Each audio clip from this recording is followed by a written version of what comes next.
প্রিয় দর্শক, আসসালামু আলাইকুম। আপনারা সবাই কেমন আছেন? নদী ব্লগস চ্যানেলের পক্ষ থেকে আপনাদেরকে স্বাগতম।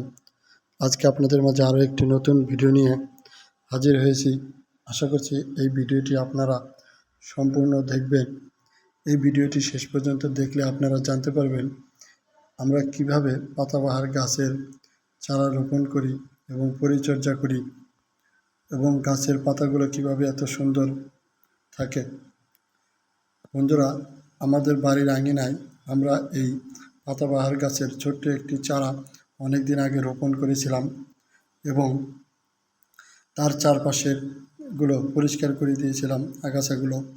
এরপর হালকা পানি দিতাম। তারপর গাছটি যখন বড় হলো, এই পাতাগুলো বাড়তে থাকলো। আপনারা দেখতে পাচ্ছেন এই যে গাছের নিচের দিকে দেখেন, আমরা কিন্তু চারিপাশটা পরিষ্কার করে দিয়েছি। শুধু দেখতে পাচ্ছেন এই যে শুধু গাছটা রয়েছে এবং মাটিগুলোকে আমরা ভালো করে দিয়েছি। এরপর দেখেন পাতাগুলো কত সুন্দর, অনেকগুলো ডাল দিয়েছে এবং অনেক পাতা। এই পাতাগুলো কিন্তু চকচকে এবং দেখতেও অনেক ভালো লাগে।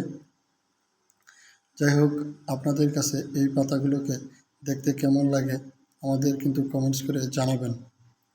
আমার কাছে এই পাতাগুলো দেখতে খুবই ভালো লাগে, বিভিন্ন রঙের হয়ে থাকে এবং এই পাতাগুলোর একটি সবচেয়ে যে জিনিসটা আমার ভালো লাগে, এই গাছগুলোর তেমন কোনো পরিচর্যা করতে হয় না এবং গাছগুলো দীর্ঘদিন পর্যন্ত ভালো থাকে। যাই হোক, আপনাদের কাছে যদি এই গাছটিকে ভালো লেগে থাকে বা আজকের এই ভিডিওটি ভালো লেগে থাকে, তাহলে এই ভিডিওতে একটি লাইক দিয়ে চ্যানেলটি সাবস্ক্রাইব করে দিবেন।